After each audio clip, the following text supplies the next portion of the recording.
Protocol ದುರ್ಬಳಕೆ ವಿಚಾರಕ್ಕೆ ಸಂಬಂಧಪಟ್ಟಂಗೆ ಸಾಕಷ್ಟು ವಾಗ್ವಾದಗಳು ನಡೀತಾ ಇವೆ. ಒಬ್ಬರ ಮೇಲೊಬ್ಬರು ಕೈ ತೋರಿಸ್ತಾನೆ ಇದ್ದಾರೆ. ಹಾಗಾದರೆ ಯಾರು ಸಹಾಯ ಮಾಡಿರೋದು? ಸಹಾಯ ಮಾಡಿದರೆ ಅದು ನಿಯಮದ ಉಲ್ಲಂಘನೆ.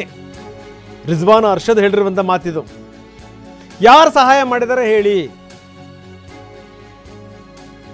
ಪ್ರಭಾವಿ ಮಗಳು ಅನ್ನುವಂಥ ಕಾರಣಕ್ಕೇನೆ ಏನಾದರೂ ಪ್ರೋಟೋಕಾಲ್ ಕೊಟ್ಟಿದ್ದಿದ್ರೆ ಅದು ತಪ್ಪು. ಈಗಾಗಲೇ ಮುಖ್ಯಮಂತ್ರಿಗಳೂ ಕೂಡ ಇದಕ್ಕೆ ಸಂಬಂಧಪಟ್ಟಂಗೆ ತನಿಖೆಗೆ ಆದೇಶ ಕೊಟ್ಟಿದ್ದಾರೆ. ತಪ್ಪು ಮಾಡೋದ್ರ ಬಗ್ಗೆ ತನಿಖೆ ಆಗುತ್ತೆ, ಅವರ ಹೆಸರು ಬಂದರೆ ಶಿಕ್ಷೆ ಕೂಡ ಆಗುತ್ತೆ ಅಂತಾರೆ ರಿಜ್ವಾನ್.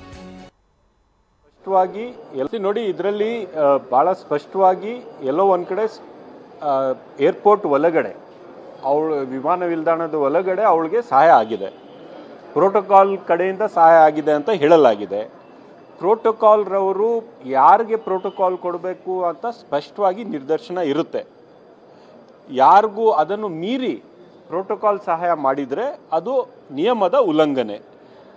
ಪ್ರೋಟೋಕಾಲ್ ಕೊಡಬೇಕಾದ್ರೆ ಸರ್ಕಾರದಲ್ಲಿ ಯಾವುದೋ ಒಂದು ಹುದ್ದೆಯಲ್ಲಿರಬೇಕು ಅಥವಾ ಏನೋ ಒಂದು ಸ್ಥಾನಮಾನದಲ್ಲಿರಬೇಕು.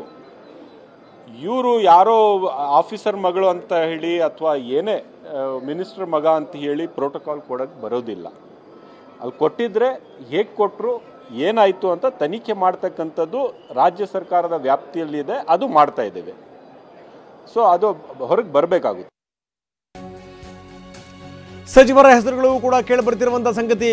ಸಚಿವರ ಪ್ರಭಾವ ಇದೆ ರಮ್ಯಾ ಕೇಸ್ನಲ್ಲಿ ಅನ್ನುವಂಥ ಆರೋಪ. ಸುಮ್ಮನೆ ಆರೋಪ ಮಾಡಬಾರ್ದು. ಯಾವ ಸಚಿವರ ಪ್ರಭಾವ ಇದೆ, ಏನು ಎತ್ತ ಅದನ್ನು ಹೇಳಿ. ಈಗಾಗಲೇ ತನಿಖೆ ನಡೀತಾ ಇದೆ.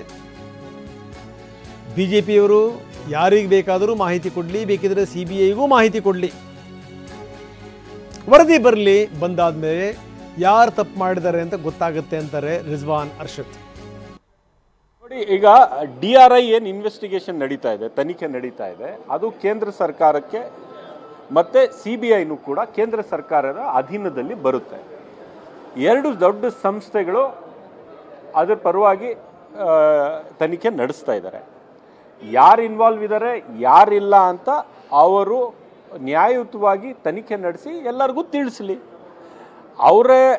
ಅವ್ರದ್ದೇ ಸರ್ಕಾರ, ಕೇಂದ್ರ ಸರ್ಕಾರ ತನಿಖೆ ನಡೆಸುವಾಗ ಇಲ್ಲಿ ಬಂದು ಸಚಿವರು ಇನ್ವಾಲ್ವ್ ಆಗಿದ್ದಾರೆ ಅಂತ ಇವರು ಸ್ಟೇಟ್ಮೆಂಟ್ ಕೊಡ್ತಕ್ಕಂಥದ್ದು ಸರಿ ಇಲ್ಲ.